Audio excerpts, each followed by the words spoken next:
तुझसे बाबा बांधी है जीवन डोर, बांधी है जीवन डोर। दिल मेरा लगा ही रहता हर पल तेरी ओर, हर पल तेरी ओर। स्नेह प्यार की तुझसे बाबा बांधी है जीवन डोर, बांधी है जीवन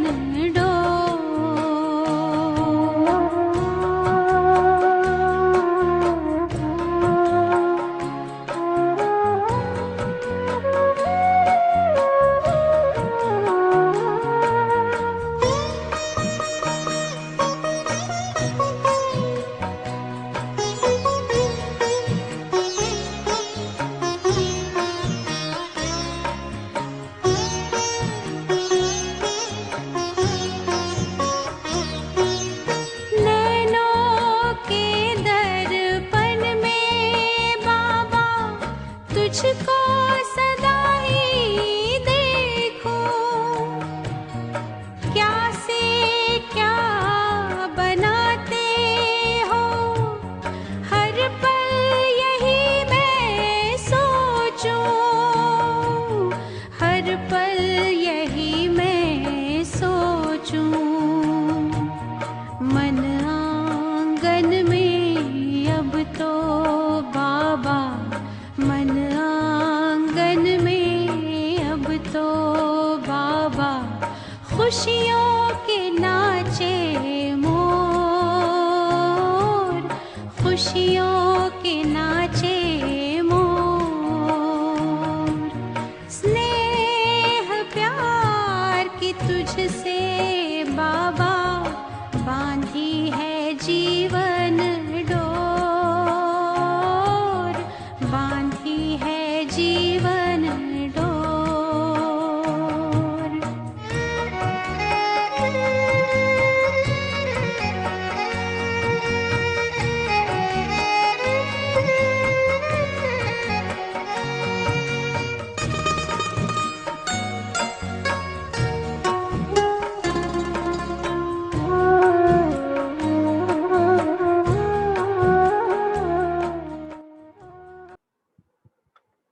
ओम शांति। आज 22 जुलाई 2021।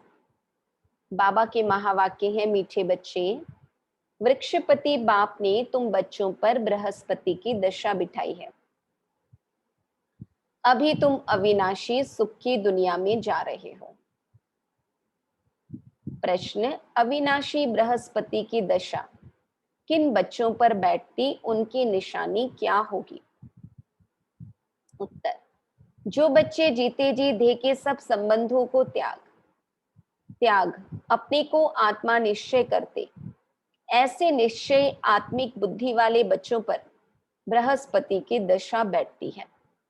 उनके ही सुख का गायन है कि अतीन्द्रिय सुख गोप गोपियों से पूछो, उनकी खुशी कभी भी गुम नहीं हो सकती। गीत है ओम नमो शिवाय। ओम शांति। बच्चों ने बाप की महिमा सुनी। आज के दिन को कहा ही जाता है वृक्षपति डे, जिसको मिलाकर कहा है बृहस्पति। इनको ही गुरुवार भी कहा जाता है। न सिर्फ गुरुवार परंतु सतगुरुवार। बंगाल में बहुत मानते हैं। गाया जाता है मनुष्य सृष्टि का बीज रूप, इसलिए वृक्षपति कहते हैं। बीज ठहरा तो पति भी ठहरा।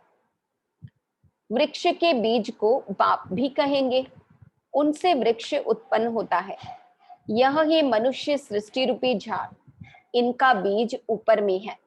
तुम जानते हो हम बच्चों पर अब अविनाशी वृक्षपति की दशा है, क्योंकि अविनाशी स्वराज्य मिल रहा है। सत्य को कहा ही जाता है अविनाशी सुखधाम। वहां का सुख गुम नहीं होता, गायब नहीं होता। कलयुग को कहा जाता है विनाशी दुखधाम। अभी दुख धाम का विनाश होना है, सुख धाम अविनाशी है, आधा कल्प चलता है, जो अविनाशी बृहस्पति वृक्षपति स्थापन कर रहे हैं। बच्चों को सर्विस के लिए पॉइंट्स नोट करनी है। बाबा मुरली में हमें बहुत पॉइंट्स देते हैं कि कैसे किसको हम समझाएं, किस पॉइंट पर क्या हम समझाएं। प्रदर्शनी में यह पॉइंट्स मुख्य समझाने की है, क्योंकि मनुष्य तो कुछ भी जानते नहीं। बरोबर यह है ज्ञान। अब बाप यह ज्ञान देते ही हैं, नई और पुरानी दुनिया के बीच में फिर यह प्राय लोप हो जाता है। बाबा कहते संगम पर संपूर्ण ज्ञान है, फिर ये ज्ञान प्राय लोप हो जाता है। देवताओं को यह ज्ञान नहीं होता है। अगर ये चक्र का ज्ञान हो तो फिर राजाई में मजा ही न आए। अभी भी तुमको ख्याल होता है ना, क्या राज्य लेकर फिर हमारी यह हालत होगी? परंतु ड्रामा बना हुआ है, चक्र को फिरना ही है। वर्ल्ड की हिस्ट्री ज्योग्राफी रिपीट हो रही है। कैसे रिपीट हो रही है यह तुम बच्चे जानते हो। यह है मनुष्य सृष्टि। तुम्हारी बुद्धि में मूल वतन का झाड़ भी है, सेक्शन सबका अलग अलग है। यह बातें कोई की बुद्धि में कभी नहीं होगी, कोई शास्त्रों में तो यह लिखी हुई नहीं है।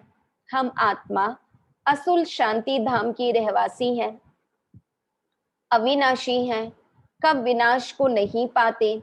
वह समझते हैं बुदबुदा पानी से निकल फिर उसमें मिल जाता है। तुम्हारी बुद्धि में सारा राज है। आत्मा अविनाशी है, जिसमें सारा पाठ नुंधा हुआ है। यह चक्र का नॉलेज कोई शास्त्रों में नहीं है। भल कहाँ कहाँ स्वस्तिका भी दिखाते हैं, चक्र की सिर्फ ऐसे ऐसे लकीर लगा देते हैं, जिससे सिद्ध होता है अनेक धर्म थे। बाप ने समझाया है मुख्य धर्म और शास्त्र हैं 4। सतयुग त्रेता में तो कोई धर्म स्थापन होता नहीं, न वहां कोई धर्म शास्त्र होता है। यह सब द्वापर से शुरू होते हैं, फिर देखो कितनी वृद्धि होती है। अच्छा, गीता कब सुनाई गई? बाप कहते हैं मैं कल्प के संगम युगे ही आता हूँ। उन्होंने फिर कल्प अक्षर निकाल सिर्फ संगम युगे युगे लिख दिया है। वास्तव में संगम युगे और कोई धर्म स्थापन नहीं करते हैं। ऐसे नहीं कि त्रेता के अंत, द्वापर के आदि के संगम पर इस्लामी धर्म स्थापन हुआ, नहीं, कहेंगे द्वापर से स्थापन हुआ। यह संगम का सुहावना समय है, जिसको कुंभ कहते हैं। बाबा कहते नदी और सागर का मिलन, ज्ञान नदियों का ज्ञान सागर से मिलन, इसको सच्चा सच्चा कुंभ कहते हैं। बाबा कहते कुंभ संगम को कहा जाता है। यह है आत्माएं और परमात्मा के मिलन का संगम। यह रूहानी मेला संगम पर ही होता है। उन्होंने पानी की गंगा का नाम बाला कर दिया है। ज्ञान सागर पतित पावन को जानते ही नहीं, उन्होंने पानी की गंगा का नाम बाला कर दिया। ज्ञान सागर पतित पावन को जानते ही नहीं, उसने कैसे पतित दुनिया को पावन बनाया कोई शास्त्रों में है नहीं, बस मानते हैं कि गंगा पतित पावनी है। अब तुम बच्चों को बाप कहते हैं मामेकम याद करो, देह के सब धर्म त्यागो। किसको कहते हैं? आत्माओं को। इसको कहा जाता है जीते जी मरना। मनुष्य शरीर छोड़ते हैं तो देह के सब संबंध छूट जाते हैं, इसलिए कहते हैं आप मुझे मर गई दुनिया। हम मर गए तो हमारे लिए दुनिया है ही नहीं। बाप कहते हैं जो भी देह के संबंध है वह सब छोड़ अपने को आत्मा निश्चय करो, निश्चय आत्मिक बुद्धि बनो। जितना जास्ती याद करेंगे तो बृहस्पति की दशा होगी। जांच करो हम शिव बाबा को कितना याद करते हैं, याद से ही कट निकलती जाएगी और तुमको खुशी होगी। तुम महसूस कर सकते हो हम आत्मा कितना बाप को याद करते हैं। अगर कम याद करेंगे तो कट भी कम निकलेगी, खुशी भी कम रहेगी, पद भी कम पाएंगे। आत्मा ही सतो रजो तमो बनती है। इस समय का ही गायन है गोप गोपियों के अतीन्द्रिय सुख का और कुछ भी याद नहीं पड़ता है सिवाय बाप के, तब ही खुशी का पारा चढ़ेगा। हमारे ऊपर बृहस्पति की दशा अथवा सतगुरु की दशा है, फिर कभी खुशी गुम हो जाती है तो कहते हैं बृहस्पति की दशा बदल राहु की बैठी है। कोई बहुत साहूकार होते हैं, कोई सट्टा लगाया, यह देवाला निकला।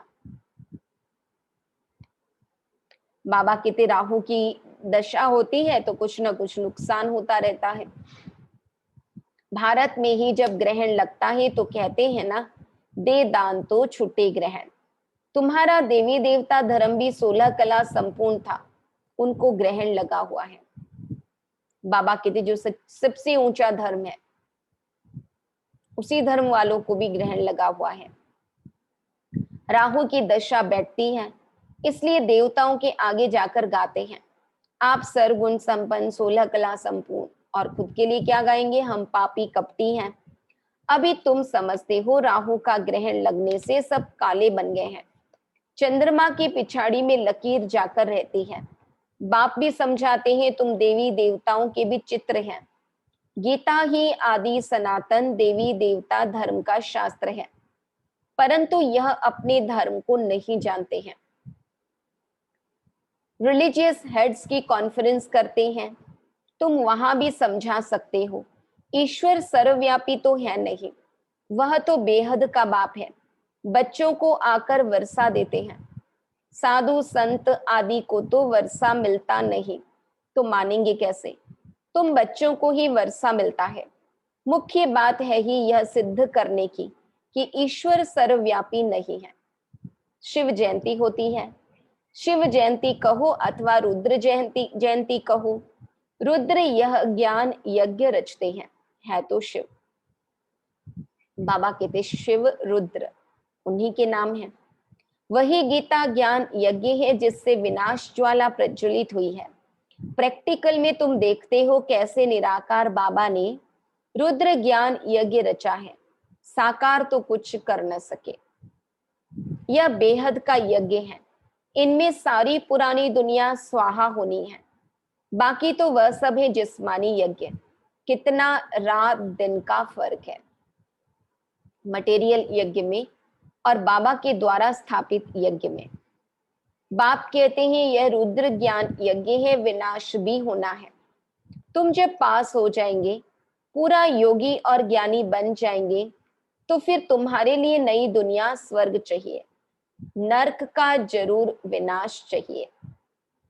राजस्व अश्वमेध अक्षर भी ठीक है, घोड़े को स्वाहा करते हैं, वास्तव में है तुम्हारा यह रथ। एक दक्ष प्रजापति का भी यज्ञ रचते हैं, उसकी भी कहानी है। अब तुम बच्चों को कितनी खुशी होनी चाहिए, हमको वृक्षपति बाप पढ़ा रहे हैं। बाबा कहते हैं हमारे ऊपर अब बृहस्पति की दशा है, हमारी अवस्था बहुत अच्छी है। फिर चलते चलते लिखते हैं बाबा हम तो मूंझ गए हैं, पहले हम बहुत खुशी में थे, अब पता नहीं क्या हुआ है। यहाँ आकर बाप का बनना बड़ी यात्रा है। वहां तीर्थ यात्राओं पर जाते हैं तो कितने पैसे खर्च करते हैं, अब यहाँ तो दान करने की बात नहीं, इनमें कुछ भी पैसा खर्च नहीं करना है। वह है जिस्मानी यात्राएं, तुम्हारी है रूहानी यात्रा। जिस्मानी यात्रा में फायदा कुछ भी नहीं, खर्चा इतना और फायदा कुछ भी नहीं। गीत में भी है ना, चारों ओर लगाए फेरे, फिर भी जन्म जन्मांतर दूर रहे।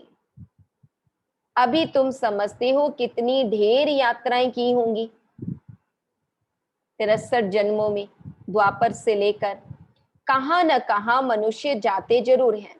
हरिद्वार में गंगा जी पर जरूर जाते हैं, पतित पावनी गंगा समझते हैं ना। अब वास्तव में तुम हो सच्ची सच्ची ज्ञान गंगाएं। क्या कह रहे बाबा, वास्तव में तुम हो सच्ची सच्ची ज्ञान गंगाएं। तुम्हारे पास भी बहुत आकर ज्ञान स्नान करते हैं। बाबा ने समझाया है सतगुरु एक ही है, सर्व का सद्गति दाता, सिवाय एक सतगुरु के और कोई गुरु नहीं। बाप कहते हैं मैं तुमको कल्प कल्प संगम युग पर आकर सद्गति दे पुजारी से पूज्य बनाता हूं, फिर तुम पुजारी बन दुखी बन जाते हो। यह भी अभी पता पड़ा है। बरोबर हमारा आधा कल्प राज्य चलता है, फिर द्वापर में हम सो देवी देवता वाम मार्ग में चले जाएंगे। जब रावण राज्य शुरू होता है तब से ही वाम मार्ग शुरू होता है। उनकी भी निशानियां हैं। जगन्नाथ के मंदिर में जाओ तो अंदर काली मूर्ति है, बाहर में देवताओं के गंदे चित्र हैं। उस समय अपने को भी थोड़ी ही समझ में आता था कि क्या है। विकारी मनुष्य विकारी दृष्टि से देखेंगे तो समझते थे देवताएं भी विकारी हैं, है ना, इसलिए ऐसे चित्र उनके बना दिए। या लिखा हुआ है देवताएं वाम मार्ग में जाते हैं, ड्रेस भी देवताओं की दी है। यहाँ भी दिलवाड़ा मंदिर में जाओ तो ऊपर में स्वर्ग लगा हुआ है, नीचे तपस्या में बैठे हैं। इन सब राजों को और कोई जानते नहीं है। हम ही बाबा के बच्चे तपस्या कर रहे हैं और हमारी ही तपस्या के बल से भारत का परिवर्तन होना है, धरती पर स्वर्ग आना है। ये जो राज की बातें बाबा ने हम बच्चों को समझाया, बाबा कहते ये कोई दुनिया वाले बाहर वाले नहीं समझते। बाबा का तो अनुभवी रथ है ना। बाबा ने ब्रह्मा बाबा का रथ लिया जो कि बहुत ही अनुभवी रहे भक्ति पूजा पाठ के मामले में। तुम बच्चे अब समझ रहे हो आत्माएं और परमात्मा अलग रहे बहुकाल। तुम जो पहले अलग हुए हो फिर तुम ही आकर पहले मिलते हो। सत्युग का फर्स्ट प्रिंस है श्री कृष्ण। कृष्ण का बाप भी तो होगा ना। कृष्ण के माँ बाप का इतना कुछ दिखाते नहीं है, सिर्फ दिखाते हैं माथे पर रखकर नदी से उस पार ले गया। वसुदेव को दिखाते हैं, टोकरे में बच्चे को रखा, टोकरे को सिर पे रख के और सागर पार चले गए अपने दोस्त के यहाँ पहुंचाने, नदी पार। राजाएं आदि कुछ नहीं दिखाई है। उनके बाप की महिमा क्यों नहीं है? अभी तुम जानते हो इस समय कृष्ण की आत्मा ने अच्छी रीति पढ़ाई पढ़ी है, जिस कारण माँ बाप से भी ऊंच पद पाया है। तुम समझते हो हम श्री कृष्ण की राजधानी में थे, स्वर्ग में तो थे ना, फिर हम चंद्रवंशी बने। अब फिर सूर्यवंशी बनने के लिए श्रीमत पर चल, पावन बन, पावन दुनिया के मालिक बनेंगे। हर एक अपनी अवस्था को देख सकते हो। अगर हम इस समय शरीर छोड़ दें तो किस गति को पाएंगे, हर एक समझ सकते हैं। जितना बाप को याद करेंगे उतने विकर्म विनाश होंगे। मनुष्य के ऊपर कोई आफते व दुख आता है, वह देवाला निकालते हैं तो साधुओं का जाकर संग करते हैं। फिर मनुष्य समझते यह तो भगत आदमी है, ठगी थोड़ी करेंगे। ऐसे ऐसे भी 2-4 वर्ष में बहुत धनवान हो जाते हैं। उन्हों के बहुत छिपे हुए पैसे होते हैं, है ना, दीवारों में भी गाड़ के अपने पैसे छिपा के रखते हैं। हर एक अपनी बुद्धि से समझ सकते हैं। तुम्हारे में भी बहुत हैं जो बहुत कम याद करते हैं। इसलिए बाबा कहते हैं अपना कल्याण चाहते हो तो अपने पास नोटबुक रखो, चार्ट नोट करो, हम सारे दिन में कितना समय याद में रहे। मनुष्य तो सारी जीवन की भी हिस्ट्री लिखते हैं और बाबा कहते हैं हमें हर घंटे का चार्ट नोट करना चाहिए। तुमको तो सिर्फ याद का चार्ट लिखना है।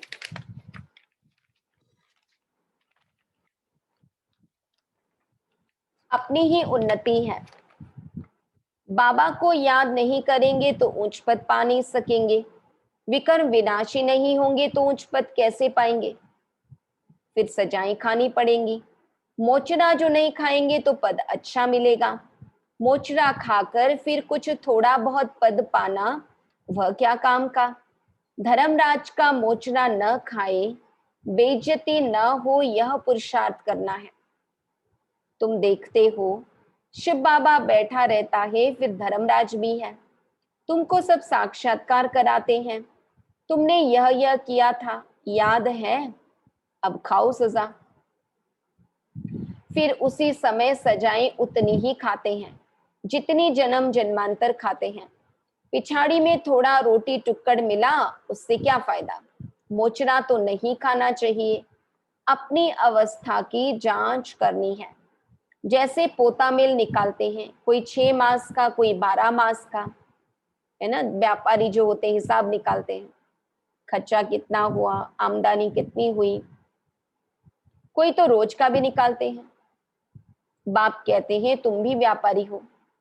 कोई विरला व्यापारी बेहद के बाप से व्यापार करे, बेहद के बाप से, भगवान से व्यापार करे, उनसे लेन देन करे। बाबा कहते ऐसे विरले कोई होते हैं। धन नहीं तो तन मन तो है ना। उनको सराफ भी कहते हैं। मट्टा सट्टा करते हैं, अदली बदली करते हैं, पुराना लेते हैं, बदले में नया अच्छा देते हैं। तुम तन मन धन देते हो, रिटर्न में 21 जन्म के लिए कितना वर्षा पाते हो। बाबा हम आपका हूं। ऐसी युक्ति बताओ जो हमारी आत्मा और शरीर इन लक्ष्मी नारायण जैसा बन जाए। बाबा कहते मैं तुमको कितना गोरा बनाता हूँ, एकदम रूप ही बदल देता हूँ। दूसरे जन्म में तुमको फर्स्ट क्लास शरीर मिलेगा। तुम वैकुंठ में भी देखते हो, तुम जानते हो या मम्मा बाबा फिर लक्ष्मी नारायण बनेंगे। एम ऑब्जेक्ट भी दिखाते हैं। अब जो जितना पुरुषार्थ करे, अगर पुरुषार्थ पूरा नहीं करेंगे, धम चक्र मचाएंगे, तो अपना पद ही भ्रष्ट करेंगे, है ना। कोई पुरुषार्थ नहीं करे, अशांति मचाए, हल्ला गुल्ला मचाए, तो बाबा कहते अपना ही पद भ्रष्ट करेंगे, अपना ही नुकसान करेंगे। अच्छा, मीठे मीठे सिकी लधे बच्चों प्रति माता पिता बाप दादा का याद प्यार और गुड मॉर्निंग। रूहानी बाप की रूहानी बच्चों को नमस्ते। हम रूहानी बच्चों की रूहानी बाप दादा को याद प्यार गुड मॉर्निंग और नमस्ते। धारणा के लिए मुख्य सार, अपनी अवस्था की जांच स्वयं ही करनी है। अपने कल्याण के लिए डेली डायरी रखनी है, जिसमें याद का चार्ट नोट करना है। बेहद के बाप से सच्चा सच्चा व्यापार करना है। अपना तन मन धन बाप हवाले कर 21 जन्मों के लिए रिटर्न लेना है। निश्चय बुद्धि बन अपना कल्याण करना है। वरदान, पहली श्रीमत पर विशेष अटेंशन दे। फाउंडेशन को मजबूत बनाने वाले सहज योगी भव। बाप दादा की नंबर 1 श्रीमत है कि अपने को आत्मा समझकर बाप को याद करो। यदि आत्मा के बजाय अपने को साधारण शरीरधारी समझते हो तो याद टिक नहीं सकती। वैसे भी कोई 2 चीजों को जब जोड़ा जाता है तो पहले समान बनाते हैं। ऐसे ही आत्मा समझकर याद करो तो याद सहज हो जाएगी। यह श्रीमती मुख्य फाउंडेशन है। इस बात पर बार बार अटेंशन दो तो सहज योगी बन जाएंगे। पहली श्रीमत पर अपने को आत्मा समझना। बाबा कहते पहली श्रीमत पर विशेष अटेंशन दे, फाउंडेशन को मजबूत बनाने वाले सहज योगी भव। श्लोगन, कर्म आत्मा का दर्शन कराने वाला दर्पण है, इसलिए कर्म द्वारा शक्ति स्वरूप को प्रत्यक्ष करो। बाबा कहते कर्म आत्मा का दर्शन कराने वाला दर्पण है, इसलिए कर्म द्वारा शक्ति स्वरूप को प्रत्यक्ष करो। हमारी आत्मा किस स्थिति वाली है वो हमारे कर्म से पता पड़ता। तभी बाबा कहते कर्म द्वारा अपने शक्ति स्वरूप को प्रत्यक्ष करना है। ओम शांति।